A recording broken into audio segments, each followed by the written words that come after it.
साथियों नमस्कार। मैं महेश चंद्र कौशिक अपने YouTube चैनल पे एक बार फिर से आप सभी का स्वागत करता हूं। आज के वीडियो में मैं आपको इनकम टैक्स हार्वेस्टिंग अर्थात आयकर की खेती के बारे में बताऊंगा कि कैसे आप अपने पोर्टफोलियो में रखे हुए लॉस मेकिंग शेयरों की सहायता से बगैर रियल लॉस बुक किए इनकम टैक्स की बचत कर सकते हैं। Short term capital gain tax और long term capital gain tax की बचत कर सकते हैं, जिसको इनकम टैक्स हार्वेस्टिंग कहते हैं। और ये विधि अमेरिका में बहुत पॉपुलर थी। इसको डोनाल्ड ट्रंप साहब भी यूज किया करते थे, ऐसा मैंने अमेरिकन लेखकों की पुस्तकों में पढ़ा और मैं देखा कि इंडिया में भी इस विधि का काफी प्रयोग किया जाता है। तो आज मैं आपको यही इनकम टैक्स हार्वेस्टिंग या आयकर की खेती इस वीडियो में बताने वाला हूं, और जिसके बारे में मुझे मेरे पिछले वीडियो में कमेंट करके मेरे फॉलोअर धनंजय पुपालवाड़ जी और सरबजीत सिंह जी ने मांग की थी कि मैं उनको आयकर की खेती अर्थात इनकम टैक्स हार्वेस्टिंग के बारे में बताऊं। तो चलिए आइए देखते हैं इस वीडियो में। डिस्क्लेमर, शेयर बाजार में निवेश बाजार के जोखिम के अधीन है। यद्यपि मैं महेश चंद्र कौशिक सेबी से पंजीकृत रिसर्च एनालिस्ट हूं तथा मेरी तरफ से बेस्ट जानकारी प्रोवाइड करने का पूरा प्रयास करता हूं। पर शेयर मार्केट में कोई भी ट्रेडिंग या निवेश का सिस्टम 100% परफेक्ट नहीं होता।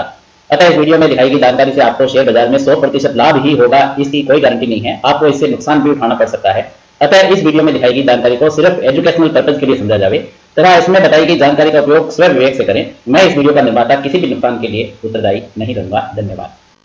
तो इनकम टैक्स हार्वेस्टिंग अर्थात आयकर की खेती के बारे में आपको ज्यादा जानकारी देने से पहले मैं आपको यह बता दूं कि शेयर बाजार से आपकी कमाई पर जो कैपिटल गेन टैक्स लगता है वो किस प्रकार लगता है। तो आइए देखते हैं। दो प्रकार से आपके ऊपर कैपिटल गेन टैक्स लगता है। एक तो होता है ये short term capital gain tax, दूसरा होता है long term capital gain tax. Short term capital gain tax कब लगता है? जब आप किसी शेयर को एक साल से पहले बेच देते हैं। पहली बात तो आप ये भी ध्यान रखें, दोनों ही प्रकार के टैक्स आपके delivery based equity buying and selling पे लगते हैं। यानी जो आप कैश के अंदर खरीद के डिलीवरी लेते हैं, ये दोनों इंट्राडे से लिंक नहीं है। इंट्राडे की आय तो सट्टे से हुई आय, स्पेकुलेशन इनकम समझी जाती है। इनका इंट्राडे की आय सट्टे से हुई आय, स्पेकुलेशन इनकम समझी जाती है। उस पे आपका जो टैक्स स्लैब है उसके मुताबिक उसमें टैक्स आपको देना पड़ता है। तो ये स्पेकुलेशन इनकम के बारे में नहीं है, उसका टैक्स स्लैब अलग है। तो इंट्राडे से हुई आय के बारे में नहीं है। ये आपको डिलीवरी बेस जो कैश में बाइंग आप करते हैं, आपके डीमैट खाते में शेयर की डिलीवरी आती है, उसके बाद आप बेचते हैं, T+2 डे के बाद आप बेचते हैं, तो उसके लिए ये short term capital gain tax और long term capital gain tax माना जाता है। वैसे आप T+1 डे में भी बेचते हैं तो भी ये स्पेकुलेशन आय नहीं रह जाती है। एक बार जो डिलीवरी के लिए शेयर आउट हो गया तो ये short term capital gain tax में आ जाता है। तो एक साल से पहले आप बेचते हैं, इंट्राडे नहीं, इंट्राडे तो स्पेकुलेशन है। इंट्राडे के अलावा यदि आप एक साल से पहले बेचते हैं तो वो short term capital gain tax के दायरे में आता है और ये 15% होता है। 15% short term capital gain tax लगता है। मान लो आपने पूरे साल में 1 लाख रुपए का प्रॉफिट इस तरह से एक साल से पहले स्टॉक्स को बेच करके कमाया, तो आपको इसका 15% यानी 15,000 रुपए इनकम टैक्स पे करना पड़ेगा। जिसको इनकम टैक्स ये कौन सा कहलाता है? Short term capital gain tax कहलाता है। लेकिन यदि आपको उसी साल में 1 लाख का नुकसान भी हो गया, एक साल से कम होल्डिंग के शेयरों में 1 लाख का नुकसान हो गया, शॉर्ट टर्म कैपिटल गेन नुकसान को जो है, जो आपको शॉर्ट टर्म के अंदर जो लॉस होता है उसी को शॉर्ट टर्म कैपिटल गेन में एडजस्ट कर सकते हैं। तो एक साल से पहले के खरीदे हुए शेयरों में यदि आपको 1 लाख का नुकसान हो गया तो आप इसको इस प्रॉफिट में से एडजस्ट कर सकते हैं। आपको ये 15,000 रुपए टैक्स भरने की जरूरत नहीं है। दूसरे प्रकार का जो कैपिटल गेन टैक्स होता है वो long term capital gain tax होता है। तो आप ये डिलीवरी बेस्ड शेयरों में यदि एक साल होल्ड करने के बाद बेचते हैं तो इस पे टैक्स की रेट क्या है? टैक्स स्लैब 1 लाख रुपए तक तो नील है। 1 लाख रुपए तक यदि आपको लॉन्ग टर्म कैपिटल गेन होता है, लेकिन 1 लाख से ऊपर इसकी 10% स्लैब है। यहाँ 15% थी short term capital gain tax की, long term gain capital gain tax में 10% है। यदि आपको 1.5 लाख प्रॉफिट होता है तो 1 लाख से ऊपर जो ये 50,000 है, इनका 10% 5,000 रुपए आपको long term capital gain tax के रूप में चुकाना पड़ता है। और आपके पोर्टफोलियो में ऐसे लॉस मेकिंग शेयर यदि है जो एक साल से अधिक समय से आपने होल्ड कर रखे हैं और उसमें आपको लॉन्ग टर्म लॉस हो रहा है, लॉन्ग टर्म कैपिटल लॉस हो रहा है, तो उसमें यदि आप 1.5 लाख का लॉस बुक करते हैं तो फिर आपको कोई भी ये भरने की आवश्यकता नहीं है। यदि ऐसे आपके शेयर है और 1.5 लाख की भी जरूरत नहीं। यदि आप 50,000 का लॉस भी बुक करेंगे तो आपका ये कैपिटल गेन 1 लाख रुपए बच जाएगा 50,000 का लॉस बुक करने के बाद में।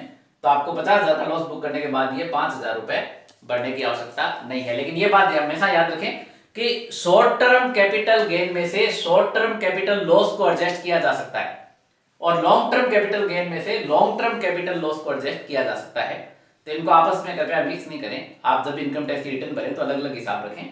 अब मैं आपको बताऊंगा कि कैसे आप अपने पोर्टफोलियो में रखे लॉस मेकिंग शेयरों से प्रैक्टिकल में बगैर लॉस बुक किए किस प्रकार से इनकम टैक्स हार्वेस्टिंग या आयकर की खेती कर सकते हैं। अब आपको मान लो पूरे साल शेयर ट्रेडिंग से 1 लाख रुपए का short term capital gain tax हुआ है।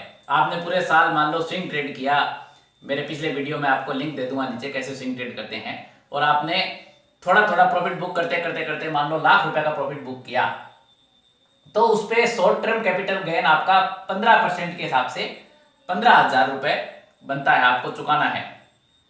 परंतु दूसरी तरफ आपने मान लो दीवान हाउसिंग फाइनेंस लिमिटेड के शेयर महीने 2 महीने पहले 240 के प्राइस पे ले लिए। मान लो 1,000 शेयर आपके पोर्टफोलियो में रखे हैं, आपने मान लो 1,000 शेयर लिए थे दीवान हाउसिंग फाइनेंस लिमिटेड के कि भाई चलो ये सस्ता मिल रहा है और इसको ले लेते हैं। लेकिन अभी इसका वर्तमान मार्केट प्राइस घट करके 140 के आसपास आ गया तो आपको इन 1,000 स्टॉक पे 100 रुपए प्रति शेयर के हिसाब से लगभग 1 लाख रुपए का शॉर्ट टर्म कैपिटल लॉस हो रहा है। तो आपको क्या करना है, स्टॉक मार्केट के अंदर मार्केट प्राइस जो 140 चल रहा है उस 140 के अंदर आपको 1,000 शेयर ये दीवान हाउसिंग फाइनेंस लिमिटेड के बेच करके लॉस बुक करना है। तो कागजों में आपने लॉस बुक किया, लेकिन उसी समय उसी वक्त एक नई ट्रेड के रूप में आपको ये 1,000 शेयर वापस परचेज कर लेने हैं। तो इस लॉस बुक करने में और वापस दीवान हाउसिंग फाइनेंस लिमिटेड के 1,000 शेयर परचेज करने में के बीच में आपके मुश्किल से आधा मिनट का अंतर रहेगा। तो उस आधा मिनट के अंतर में शेयर या तो 5-10 पैसे बढ़ेगा और या 5-10 पैसे जो है कम होगा, या हो सकता है आपको उसी प्राइस पे वापस मिल जाए। तो लगभग आपको नो प्रॉफिट नो लॉस में आपने जितने शेयर बेचे उतने ही वापस ले लिए। लेकिन कागजों में जो हमारी पिछली ट्रेड थी दीवान हाउसिंग फाइनेंस लिमिटेड के, जो आपने 240 में शेयर लिए थे 140 में बेचे, तो कागजों में इनमें 1 लाख रुपए का short term capital gain short term capital loss book हो गया। तो इस शॉर्ट टर्म कैपिटल लॉस को इस शॉर्ट टर्म कैपिटल गेन में से कम किया जा सकता है। इसको घटाया जब आपने तो आपका overall short term capital gain 0 हो गया और इस पे आपको कोई इनकम टैक्स देने की आवश्यकता नहीं पड़ेगी। तो ये 15,000 की एक प्रकार से आपने आयकर की खेती की, इनकम टैक्स हार्वेस्टिंग की।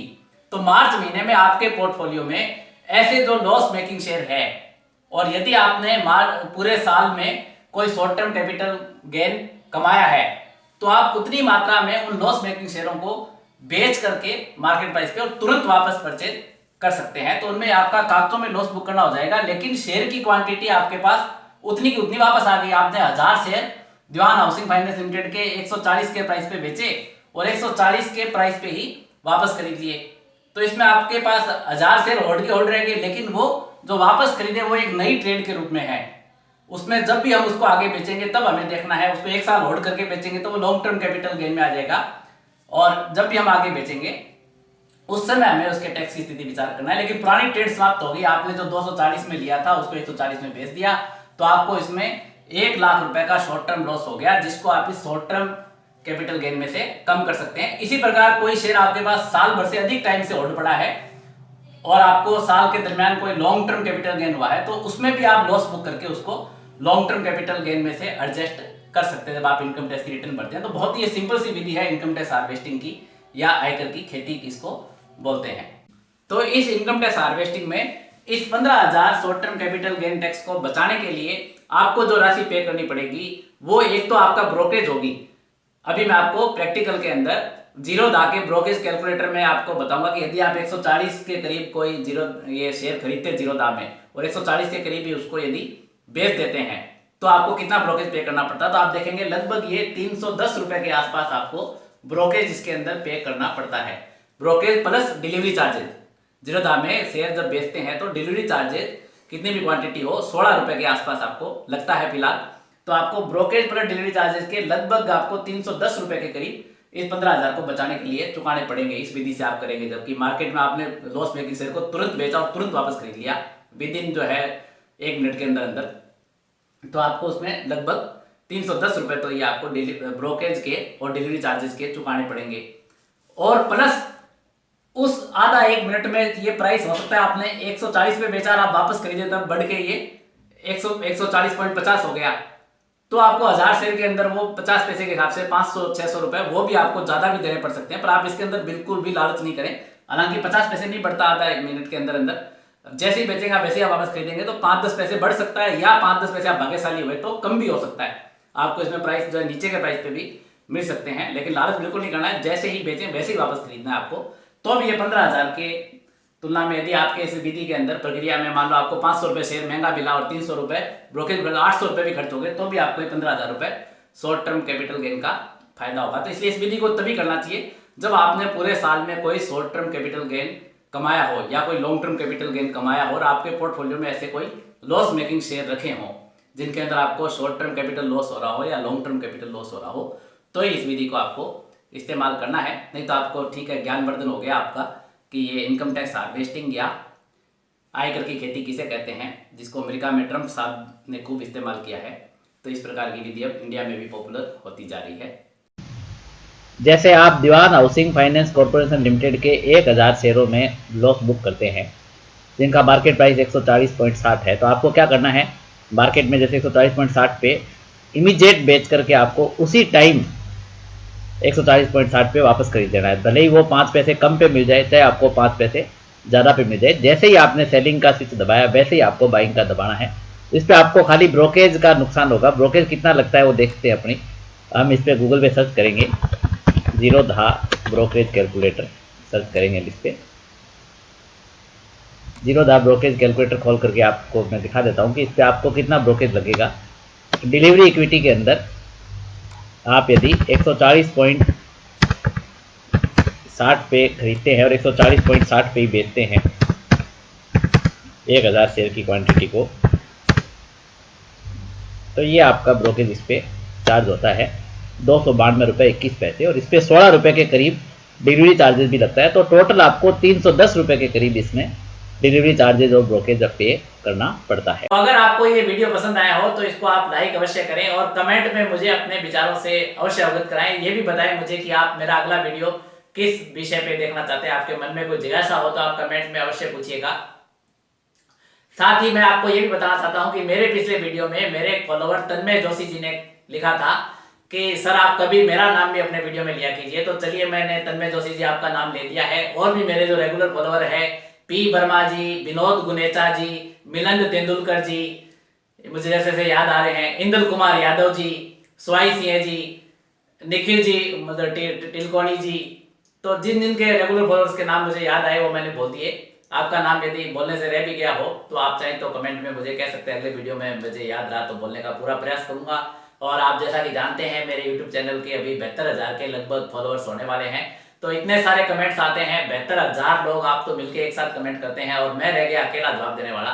फिर भी मैं कोशिश करता हूं ज्यादा से ज्यादा कमेंट का जवाब देने का। किसी को उसके कमेंट का जवाब नहीं मिल सके तो कृपया करके नाराज मत होइएगा, आप कमेंट करना जो है स्टार्ट रखिएगा, शुरू रखिएगा, और जब भी मुझे समय मिलता है मैं आपके कमेंट्स पढ़ता हूं और जवाब देने का पूरा प्रयास करता हूं। मैं भरसक कोशिश करूंगा कि अधिक से अधिक आप लोगों के कमेंट्स का जवाब दे सकूं। आपके प्यार मोहब्बत और स्नेह के लिए बहुत बहुत धन्यवाद। मैंने जो एक स्विंग ट्रेडिंग पे किताब लिखनी शुरू की थी, 41 ट्रेडिंग टिप्स, जिसमें इंट्राडे ट्रेडिंग पे, स्विंग ट्रेडिंग पे जो मैंने कहा 41 टिप्स बताई है, ऑप्शन ट्रेडिंग की टिप्स भी उस किताब के अंदर मैंने शामिल की है कि बुक के अंदर, तो उसका मैंने प्रभात प्रकाशन से एग्रीमेंट कर लिया है। जल्दी प्रभात प्रकाशन उसका जो है प्रिंट वर्जन, उसका हिंदी का ई बुक वर्जन, उसका इंग्लिश ट्रांसलेशन, उसकी इंग्लिश ई बुक, सभी जो 4 वर्जन आपको प्रभात प्रकाशन जल्दी उपलब्ध करा देगा। जब भी ये अमेजन पे मिलने लग जाएगी किताब, मैं आपको लिंक बता दूंगा मेरे ब्लॉग पे, मेरे यूट्यूब चैनल पे। पहले वाली मेरी जो भी पुस्तकें हैं उनमें यदि आप खरीदना चाहें या पढ़ना चाहें तो मैं नीचे आपको उनका भी लिंक उपलब्ध करा रहा हूँ। आप नीचे डिस्क्रिप्शन बॉक्स में जा करके मेरी कौन कौन सी पुस्तकें अभी प्रभात प्रकाशन की उपलब्ध है अमेजन पे, वो आप जाके देख सकते हैं। हिंदी और इंग्लिश दोनों की पुस्तकें हैं। प्रभात प्रकाशन ने इंग्लिश में भी मेरे पुस्तकों का अनुवाद अभी प्रकाशित किया है, वो सब आप देख सकते हैं। तो आज के लिए बस इतना ही, धन्यवाद, नमस्कार।